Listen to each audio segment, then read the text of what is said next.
రక్షకుడైన యేసుక్రీస్తు నామంలో మీ అందరికీ కూడా నా వందనాలు తెలియపరుస్తూ ఉన్నాను. ఈరోజు నాకు చాలా సంతోషంగా ఉంది.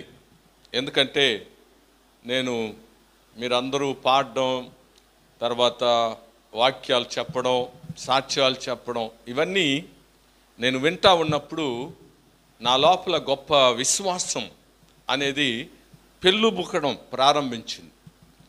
నాకు ఇష్టం దేవుని వాక్యాన్ని వినడం, నాకు ఇష్టం దేవుని యొక్క వాక్యాన్ని ఇతరులు బోధించేటప్పుడు అందులోనున్నటువంటి ఆ మాధుర్యాన్ని ఆస్వాదించడానికి నేను ఇష్టపడతాను. పరిశుద్ధమైనటువంటి లేఖన భాగం యోహాను సువార్త 4వ అధ్యాయము 46వ వచనం నుండి 54వ వచనం వరకు కూడా ఈరోజు మనము లేఖన భాగాన్ని పరిశీలనగా చూద్దాం.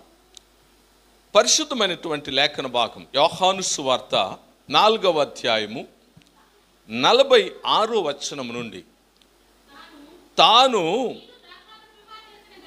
తాను నీళ్లను ద్రాక్షారసముగా చేసిన గలిలయలోని కానాకు ఆయన తిరిగి వచ్చెను. అప్పుడు కపెర్నహూములో ఒక ప్రధాని కుమారుడు రోగి అయ్యుండెను. యేసు యూదయ నుండి గలిలయకు వచ్చెనని అతడు విని ఆయన యొద్దకు వెళ్ళి తన కుమారుడు చావ సిద్ధముగా యుండెను గనుక ఆయన వచ్చి అతని స్వస్థపరచవలనని వేడుకొనెను. దేవునికి స్తోత్రం. నేను మత్తయి సువార్తలో 8వ అధ్యాయంలో ఒక ప్రసంగాన్ని చేశాను అంతకుముందు. ఒక శతాధిపతి దాసుడు సావ సిద్ధముగా ఉన్నాడని అతను వచ్చి ఆయన ఎదుట మోకాళ్ళుని నా దాసుని స్వస్థపరచాలి అని వేడుకొన్నాడు. కానీ ఇక్కడ చదువుతున్న ఒక ప్రధాని వచ్చాడు. ఆ ప్రధాని కుమారుడు మరణానికి సిద్ధంగా ఉన్నాడు, వాణ్ణి బ్రతికించాలి. అది వేరు, ఇది వేరు. అది ఒక శతాధిపతి దాసుడు, కుమారుడుగా పనివాడు. ఇక్కడ ఒక ప్రధాని కుమారుడు, ఒక ప్రధాని కుమారుడు. ఈ రెండు కూడా చాలా వ్యత్యాసం, ఒకటి కాదు. నేను కూడా చాలాసార్లు కన్ఫ్యూజ్ అయ్యాను, ఒకటేనేమో అని. కాదు, ఇది వేరు. ఎందుకంటే ఇందులో జరిగేటువంటి ఆ ఆధ్యాత్మికమైనటువంటి సంగతులు, అంటే దేవుని వాక్యములో ఉన్నటువంటి ఆ సారాంశము మానవ జీవితాన్ని ప్రభావితము చేసేటువంటి అద్భుతం. ఎందుకంటే శతాధిపతి దాసుడు పూర్తి విశ్వాసమును దేవుని ఎదుట ప్రదర్శించినప్పుడు యేసు ప్రభు ఒక మాట అన్నారు, ఇశ్రాయేలీలోనైనను ఇంత గొప్ప విశ్వాసము నేను కనుగొనలేదు అని. అయితే ఇక్కడ అసలు అతనికి అంత విశ్వాసము లేదు. ఈ యొక్క ప్రధాని కుమారుడు బాగుపరచడానికి కావలసినంత విశ్వాసం ఈయనకి లేదు. కానీ ఇతడు యేసు ప్రభు దగ్గరికి వచ్చాడు. చూడండి, శతాధిపతి దాసుని బాగు చేయమని యేసు ప్రభు వచ్చి యేసు ప్రభు దగ్గర చెప్పినప్పుడు వెళ్దాం పదా, బాగు చేస్తామని ప్రభు అన్నాడు. వెళ్దాం పదా అంటే ఆయన అన్నాడు, అయ్యా నా ఇంటికి మీరు రావడానికి నేను పాత్రుడిని కాదు, ఒక మాట చెప్పండి చాలు అని అన్నాడు. కానీ ఈయనేమంటున్నాడు, ఇక్కడ యేసు ప్రభువుని ఏమని అడుగుతున్నాడు అంటే చూడండి, 49వ వచనం.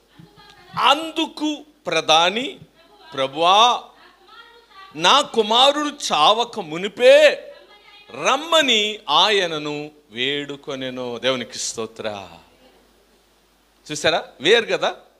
అక్కడున్నటువంటి శతాధిపతి వేరు, ఇక్కడున్నటువంటి ప్రధాని వేరు. కాబట్టి అక్కడ నా ఇంటికి రావద్దయ్యా, నువ్వు మాటిస్తే చాలు అంటున్నాడు. ఇక్కడైతే అయ్యా నా ఇంటికొచ్చి నా కుమారుని బాగు చేయి అని అంటున్నాడు. అయితే యేసుక్రీస్తు వారు ఇక్కడ ఉన్నటువంటి ఈ యొక్క ప్రధాని యొక్క జీవితంలో ఆయన జరిపించినటువంటి 5 కార్యాలు, ఆ 5 విశ్వాసపు మెట్లు తన జీవితంలో, తన కుటుంబంలో తనకెదురైనటువంటి పరిస్థితి, ఆ ఎలాంటి పరిస్థితి అంటే తనకున్న కుమారుడు మరణ పడక మీద ఉన్నప్పుడు ఎంతటి ఘనుడైనా, ఎంత గొప్పవాడైనా, ఎంత ధనవంతుడైనా గిలగిల కొట్టుకుంటాడు. మనం కొన్ని నెలల క్రితం ముఖేష్ అంబానీ అతని కుమారుడు, అతని పెళ్ళి, ఆ యొక్క కుమారుణ్ణి బట్టి ఆ తల్లి ఆ తండ్రి గిలగిల కొట్టుకుంటున్నారు. ఎందుకంటే ఆ అబ్బాయి విపరీతమైనటువంటి వెయిట్, సరైనటువంటి సమతుల్యము లేని ఆరోగ్యము, అతని పరిస్థితి వాళ్ళకి ఎలా ఉందంటే ఎంతో విచారకరంగా ఉంది. కాబట్టి ఎంత గొప్పవాడైనా, ఎంత ఐశ్వర్యవంతుడైనా, ఎంత సంపద కలిగిన వాడైనా, ఎంత పేరు ప్రఖ్యాతులు కలిగినటువంటి వాడైనా, ఎంత గొప్ప ఆస్తిపరుడైనా కూడా తన కన్న బిడ్డ మరణ పడక మీద ఉంటే తనకున్నటువంటి ఆ యొక్క గొప్పతనం, ఆస్తి, ఐశ్వర్యం ఏది కూడా లెక్కలోకి రాదండి. వాటన్నిటినీ మర్చిపోయి ఒకటే ఆశ, నా బిడ్డ బ్రతకాలి. దేవునికి స్తోత్ర. నా కుమారుడు బ్రతకాలి, నా కుమారుని బ్రతికించాలి. చూడండి, ఉదయాన్న ఒక ఆయన ఎవరో చెప్తున్నాడు. ఆయన ఏమంటున్నాడంటే, నువ్వు దేవుని దగ్గరకు రావాలంటే నీకున్న డబ్బన్నా పోవాలి, జబ్బన్నా రావాలి. డబ్బన్నా పోవాలి, జబ్బైనా రావాలి. దరిద్రుడైతే దేవుని దగ్గరకు వస్తాడు, లేకపోతే జబ్బొస్తే దేవుని దగ్గరకు వస్తాడు. అందుకే యేసు ప్రభు వారు అన్నాడు, ఇదిగో సూది బెచ్చములో ఒంటె తూరడం సులభం, కానీ ధనవంతుడు పరలోక రాజ్యములో ప్రవేశించుట దుర్లభం అని యేసు ప్రభు వారు చెప్పారు. కారణం ఏంటంటే ఒకని డబ్బు, ఒకని యొక్క ఐశ్వర్యము, ఒక సంపద దేవుని దగ్గరికి రానియకుండా అడ్డగిస్తుంది. అయితే యేసు ప్రభు అన్నారు, బీదలైన మీరు ధన్యులు, దేవుని రాజ్యము మీదని యేసుక్రీస్తు వారు చెప్పారు. నా ప్రియమైన సహోదరి, దేవుని బిడ్డ తన కుమారుడు మరణ పడక మీద ఉన్నప్పుడు తన తండ్రికి ఉన్నటువంటి ఒకే ఒక ఆకాంక్ష ఏంటంటే, నా బిడ్డను బ్రతికిచ్చేవాళ్ళు ఎవరు? కాబట్టి అతడు ప్రధాని, కాబట్టి అతడు గొప్పవాడు, కాబట్టి అతడు ఏం చేస్తున్నాడు? విచారిస్తూ ఉన్నాడు. నా బిడ్డ మరణ పడక మీద ఉన్నప్పుడు నా బిడ్డను బ్రతికించే వాళ్ళు ఎవరున్నారయ్యా అని విచారణ చేయుచున్నటువంటి సమయంలో ఆయనకు యేసు ప్రభువుని గూర్చి తెలిసింది. దేవునికి స్తోత్ర. ఇక్కడ ఎవిడెన్స్ చాలా చక్కగా రాశాడు. 46వ వచనంలో ఏమంటాడు? తాను నీళ్లను ద్రాక్షారసముగా చేసిన గలిలయలోని కానాకు ఆయన తిరిగి వచ్చెను. అంటే గలిలయలో యేసుక్రీస్తు మొట్టమొదటి సూచక క్రియ చేశాడు. ఆ సూచక క్రియ ఏంటంటే నీళ్లను ద్రాక్షారసముగా మార్చడం. అది ప్రజల జీవితంలో గొప్ప ఆశ్చర్యాన్ని కలిగించింది. అందుకే ఆ ప్రాంతం అంతా వాళ్ళు వెళ్ళినంత దూరం వారికి కనబడినటువంటి ప్రజలందరికీ కూడా వాళ్ళు ఏం చెబుతున్నారంటే, ఒక మనుష్యుడు ఉన్నాడు, ఆ మనుష్యుడు సామాన్యుడు కాదు, అతడు నీళ్ళని ద్రాక్షారసముగా మార్చాడు. దేవునికి స్తోత్ర. ఈ అద్భుత మహా సూచక క్రియ అనేటువంటిది ఎప్పుడైతే ఆ ప్రాంతాన్ని ఎంతగా అలరించింది అంటే, అది ప్రజల జీవితాల్లో గొప్ప ఆసక్తిని కలిగించింది. ఏంటి ఆ ఆసక్తి అంటే, అయ్యా ఒక గొప్ప వ్యక్తి వచ్చాడు, ఒక మహోన్నతుడు వచ్చాడు, ఒక విలువైన వ్యక్తి వచ్చాడు, ఆయన మనకున్నాడయ్యా, ఆయన దగ్గరికి వెళితే మన కష్టమైన, మన బాధ అయినా, మన వ్యాధి అయినా, మన శ్రమ అయినా, మన ఇబ్బందులైనా తొలగిపోతుంది అని చెప్పుకుంటూ ఉన్నారు. ఆ వార్త ఈ వ్యక్తి చెవిలో పడింది. దేవునికి స్తోత్రం, హల్లెలూయా. కాబట్టి ఈ యొక్క వ్యక్తి జీవితంలో మొట్టమొదట ప్రారంభ విశ్వాసము. దేవునికి స్తోత్రం, హల్లెలూయా. చూడండి, దేవుని దగ్గర ఒక అద్భుతాన్ని మన జీవితాల్లో చవి చూడాలంటే ఖచ్చితంగా ప్రతి మనిషి జీవితంలో ప్రారంభ విశ్వాసం అనేది చాలా ప్రాముఖ్యం. నాకున్న ఈ కష్టానికి, నాకున్న ఈ వ్యాధికి, నాకున్న ఈ బాధకి, నాకున్న ఈ సమస్యకి పరిష్కారం కావాలి, కాబట్టి దీన్ని పరిష్కరించేవాడు యేసు ప్రభు అనే ఒక ప్రారంభ విశ్వాసాన్ని అక్కడ పెట్టాలి. అదేంటండి, మనకు విశ్వాసం లేదా? మనకు విశ్వాసం ఉంది. ఏమిటి? రక్షించబడే విశ్వాసం. మనము యేసునందు విశ్వాసం ఉంచాం, ఆయన మనలను మన పాపము నుండి రక్షించాడు. ఇది మన ఆత్మ రక్షణ కొరకు విశ్వాసం. కానీ జీవితంలో ఒక అద్భుతం జరగాలి, మన కుటుంబంలో ఒక అద్భుతం జరగాలి, మన జీవితంలో ఒక శ్రమ నుండి, ఒక కష్టము నుండి, ఒక బాధ నుండి, ఒక వ్యాధి నుండి మనం తప్పించబడాలి. అప్పుడు మనము పెట్టే విశ్వాసమే ప్రారంభ విశ్వాసం. మన సిస్టర్ చెప్పారు, కొండ మీద ఒంటి మీద టీచర్ గారు. అసలే కొండ మీద నడిస్తేనే జారిపోతామని భయం ఉంటుంది, కానీ కొండ మీద ఒంటి అంటే బాగా అంతెత్తు ఉంటుందమ్మా, పైన స్లాబ్ అంత ఎత్తు ఉంటుంది. ఆ ఎత్తులో కూర్చుంటే ఇక ఎట్లా ఉంటుంది మామూలుగా. ఆమె కాబట్టింది, నేనైతే పడిపోయేవాడిని. కాబట్టి ఆమె ఆశ్చర్యం ఏంటంటే, నాకు ఇక ఎవరు నన్ను కాపాడేవాళ్ళు లేరు, దేవుడే కాపాడేది. దేవునికి స్తోత్రం. కాబట్టి ఆమె విశ్వాసి, ఆమె దేవుని ఎరిగిన ఆమె సేవ చేసిన ఆమె. కానీ అప్పుడు ఆమె జీవితంలో ఒక అద్భుతం జరగాలి. ఏమిటి అద్భుతం అంటే, నాకు ఏ హాని కలగకుండా నేను సీనాయి కొండ మీదకి వెళ్ళిపోవాలి.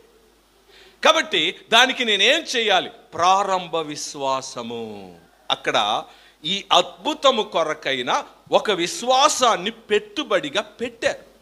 కనుకనే తన జీవితంలో విజయాన్ని సాధించి ఈరోజు సాక్ష్యము చెప్పగలుగుతూ ఉన్నారు. దేవునికి స్తోత్రం, హల్లెలూయా.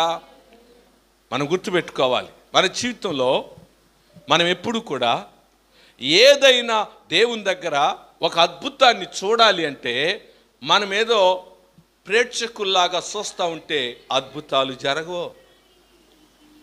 ఏం చేస్తాడో చూద్దాం యేసయ్య అనుకుంటే ఏమి అద్భుతాలు జరగవు. నా జీవితంలో ఈ యొక్క అద్భుతం జరగాలి అంటే నేను ఖచ్చితంగా దేవుని యందు మొట్టమొదట విశ్వాసం అనే పెట్టుబడి పెట్టాలి. దేవునికి స్తోత్రం, హల్లెలూయా. నువ్వు విశ్వాసం అనే పెట్టుబడి పెట్టకుండా నీ జీవితంలో దేవుని కార్యాన్ని నీవు చూడడం సాధ్యమో కాదు. కాబట్టి ఇక్కడ కానా ఊరిలో మొదటి సూచక్రియ, రెండో సూచక్రియ అక్కడే జరిగింది. కాబట్టి ఇది రెండవ సూచక క్రియ. ప్రధాని కుమారుణ్ణి బాగు చేయడము రెండవ సూచక క్రియ. కాబట్టి 7 సూచక క్రియల గురించి యోహాను సువార్త చెబుతుంది. అందులో మొదటి సూచక క్రియ నీళ్లను ద్రాక్షరసంగా మార్చడం, రెండవ సూచక క్రియ అనేటువంటిది ప్రధాని కుమారుణ్ణి బాగు చేయడం. ప్రియమైన సహోదరి, దేవుని బిడ్డ, దేవుడు మానవ జీవితాల్లో అద్భుతాలు చేయడానికి ఎప్పుడు కూడా ఆయన సిద్ధమే. కానీ అద్భుతాన్ని మన జీవితంలో పొందడానికి మనము సిద్ధం కావడం లేదు. కాబట్టి మొట్టమొదట ప్రారంభ విశ్వాసాన్ని మనము కనపరచాలి. ఆమేన్, దేవునికి స్తోత్రం.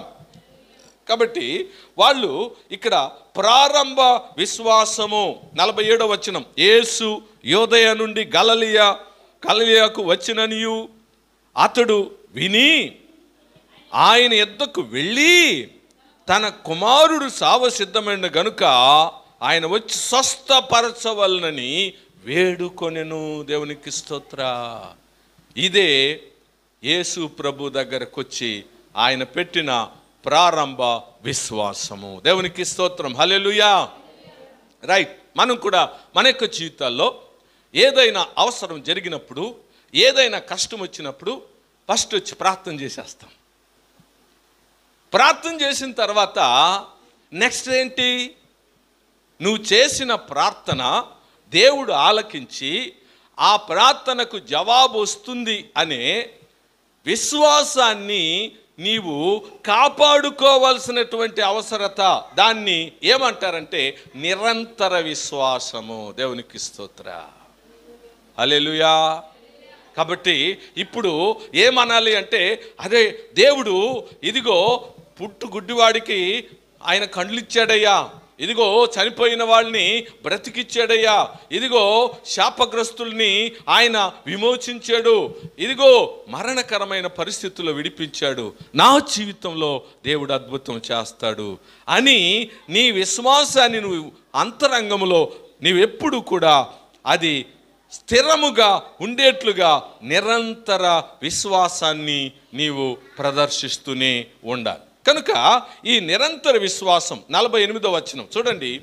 యేసు సూచక క్రియలను మహత్కార్యములను చూడకుంటే మీరెంత మాత్రము నమ్మరని అతనితో చెప్పాను. ఇక్కడ అతను వచ్చి ఏమడిగాడు? అయ్యా, నా కుమారుడు మరణానికి సిద్ధంగా ఉన్నాడయ్యా, కానీ అతన్ని వచ్చి బతికించాలి అంటే యేసు ప్రభు వెంటనే పద బతికిస్తామనలా. యేసు ప్రభు వారు కఠినముగా ఇక్కడ మాట్లాడుతున్నాడు. ఆయన ఏమంటున్నాడు?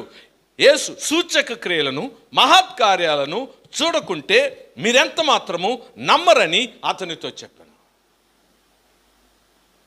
అసలే అరాకొర విశ్వాసం. ఆ అరాకొర విశ్వాసంలో వచ్చాడు. వచ్చిన వ్యక్తితో ఈయన ఏమంటున్నాడు అంటే కఠినముగా చెబుతున్నాడు. ఏం సూచక్రియలు మహత్కార్యాలు చేయకపోతే మీరు నమ్మేవాళ్ళు కాదే? విశ్వాసాన్ని వృద్ధి చెందించడానికి యేసు ప్రభు కఠినముగా మాట్లాడుతున్నాడు. అది ఎవరికి తెలీదు. యేసు ప్రభు ఏంటి ఎంత కఠినంగా మాట్లాడడం ఏంటి? ప్రతి ఒక్కరికి కూడా పాస్టర్ గారు ఏంటంటే, మా పాస్టర్ గారు అన్న ఇట్ట మాట్లాడే. దేవునికి స్తోత్రం. ఆశ్చర్యంగా కొన్ని సందర్భాల్లో ఏమీ లేదు. మన చిన్ని వాళ్ళు ప్రార్థన పెట్టారు. ప్రార్థన అయ్యేలోపు 9:30 అయిపోతుంది. అప్పుడు నేను 8 గంటలకు తినేస్తాను ఏదో. అమ్మ ఆకలి ఏంటి? మా పాస్టర్ గారేనా? అవునమ్మా, ఇంతకుముందు కొంచెం బలం ఉండింది, ఇప్పుడు అంత బలమో లేదు. కాబట్టి లేట్ అయ్యే కొద్ది రాత్రుల్లో తినడానికి ఇష్టం ఉండదు. చాలామంది ఈ నైట్ భోజనాలు కోసం ఈరోజు ఎక్కడ చూసినా రాత్రి విందు అయితే నేను భోజనం మానేస్తాను. అందుకని ఆమె ఆశ్చర్యంగా చెబుతుంది, మా పాస్టర్ గారి నోట్లో ఇంతవరకు ఇలాంటి మాట ఎప్పుడు రాలేదే. నేనేమనుకుంటానంటే కొంచెం ముందుగా తినేస్తే ఫ్రీగా ఆ డైజెస్ట్ అయిపోతుంది. తిన్న తర్వాత నేను వాకింగ్కి వెళ్తాను రాత్రులు. చాలామంది అంతా పిచ్చోళ్ళలా తిరుగుతూ ఉన్నాడు అనుకోవచ్చు, కానీ నేను తిన్న ఆహారం నేను పడుకునేలోపు అది డైజెస్ట్ అయిపోవాలి. అందుకని నేను అలా వెళ్తాను. ఇక్కడ యేసుక్రీస్తు వారు ఆయన వచ్చిందే మన జీవితాల్లో ఆశ్చర్య కార్యాలు చేయడానికి. అలాంటప్పుడు ఒక్క మనిషి యేసు ప్రభుని వెతుక్కుంటూ వచ్చాడు. ఆ వెతుక్కుంటూ వచ్చినటువంటి వ్యక్తి యొక్క జీవితంలో కొంచెం విశ్వాసం దేవుని మీద రావడానికి అవకాశం ఉంది కదా. కాబట్టి అలాంటి అవకాశం వస్తే వెంటనే ఈయన ఏమనాలి? ఓ వెరీ గుడ్ వచ్చాడు సాల్లే అని అనలా. యేసు ప్రభుతో ఎప్పుడు కూడా మామూలుగా ఉండదండి. ఆయనతో సహవాసమో మామూలుగా ఉండదు. ఎవరన్నా వచ్చి అయ్యా నీతోనే వచ్చేస్తానయ్యా అంటే రావద్దు అంట. పో ఇంటికి వెళ్ళి ఇంట్లో సాక్షిగా ఉండయా అంటాడు. ప్రభువా నేను రాలేను, నాకు పని ఉంది, నేను మా ఇంట్లోకి వెళ్ళాలి అంటే నువ్వు తప్పనిసరి నాతోనే రా, నీ ఇంటి గురించి ఆలోచించొద్దంట. తెక్క కుదిరిపోతుందమ్మా. మనిషి జీవితంలో యేసు క్రీస్తు వారు ఆయన విధానం అనేటువంటిది అది మేలుకరమే కానీ కీడుకరం కాదు. అది ఆశీర్వాదమే కానీ శాపగ్రస్తం కాదు. నేను అయ్యా ఏదైనా పల్లెటూరులో సేవ చేసుకుంటాను, నాకు ఒక అవకాశం నో, టౌన్లో ఇక్కడే ఉండాలి నువ్వు అన్నాడు. ఇప్పుడు అర్థమవుతుంది, టౌన్ కదా, గబాన్ అంత దూరం వెళ్తే ఏదో కాయో పండో దొరుకుతుంది తెచ్చుకోవచ్చు. పల్లెటూరు అయితే నాకు అసలే ఆడపిల్లలు, వాళ్ళు వచ్చి డాడీ ఏమి తీసుకురాలేదో అడుగుతారు. కాబట్టి పల్లెటూరు నుండి రోజు నేను బండేసుకొని వచ్చి తీసుకొని వెళ్ళే పరిస్థితి వయసు అయ్యే కొద్ది అయితే చాలా కష్టం కదా. అందుకేనేమో దేవుడు ఎక్కడే టౌన్లోనే ఇచ్చాడు. దేవునికి స్తోత్రం. కాబట్టి ఆయన మంచివే చేస్తాడు, మేలే చేస్తాడు, కానీ అర్థం కాదు. ఇక్కడ రెండోది మనం చూసినట్లయితే అతని జీవితంలో విశ్వాసము స్థిరముగా నిలబడుతుందా లేదా టెస్ట్ చేస్తున్నాడు. కాబట్టి నువ్వు అద్భుతాలు చూస్తే కానీ సూచక్రియలు చూస్తే కానీ నమ్మరా. కఠినమైన మాట అతన్ని మాత్రం అనలేదు, అక్కడున్న సమాజం మొత్తాన్ని అంటూ ఉన్నాడు. దేవునికి స్తోత్ర. ప్రియమైన సహోదరి, దేవుని బిడ్డ, యేసయ్య వచ్చింది, ఇదిగో ఆయన ఏదైనా మెజిషియన్గా ఏదో మ్యాజిక్లు చేసి మన జీవితాల్లో ఏదో ఆయన కూడా 4 రూపాయలు సంపాదించుకోవడానికి రాలా. ఆయన నీ యందు దేవునికి విశ్వాసమును కలిగించి నీ బ్రతుకును ఆశీర్వాదంగా మార్చుకునే నిజమైన సత్యమైన మార్గాన్ని ఆయన బోధిస్తూ ఉన్నాడు. కాబట్టి ఆయన అందుకు ప్రధాని నా కుమారుడు సావకు ముందే రమ్మని వేడుకొనెను. ఏమంటున్నాడు? అయ్యా నా కొడుకు చచ్చిపోవడానికి ముందే రా, అందుకు నీవు వెళ్ళుమో. ఎట్లుందండి ఇదంతా? అనుకూలం. గో అన్నాడు. ఇంగ్లీష్ ఫిలిం చూశాను నేను, జాన్ అని. గో. వాడు షాక్ అయిపోయాడు. రమ్మని పిలుస్తా ఉన్నాను, నా ఇంటికి రా అని పిలుస్తూ ఉంటే గో ఎల్లో అన్నాడే. కాబట్టి అతను షాక్ అయిపోయాడు. ఇక్కడే నీ జీవితంలో నీ కష్టాలు ఎదురైనా బాధలే నిలబడాల్సిన సమయం. దేవునికి స్తోత్రం. యేసు ప్రభు ఎవరికి కూడా వెంటనే నీకు అద్భుతం చేసేస్తానంటే అద్భుతం అనేది అద్భుతంగా నిలిచిపోతుంది. కానీ అద్భుతం అనేది వాక్యములోనికి నడిపించాలంటే అక్కడ ఖచ్చితంగా నీవు కొన్ని కఠిన శ్రమలను పరిస్థితులను నీ జీవితంలో ఎదుర్కోవాలి. ఆ శ్రమలో కష్టంలో నిలదొక్కుని నీ విశ్వాసం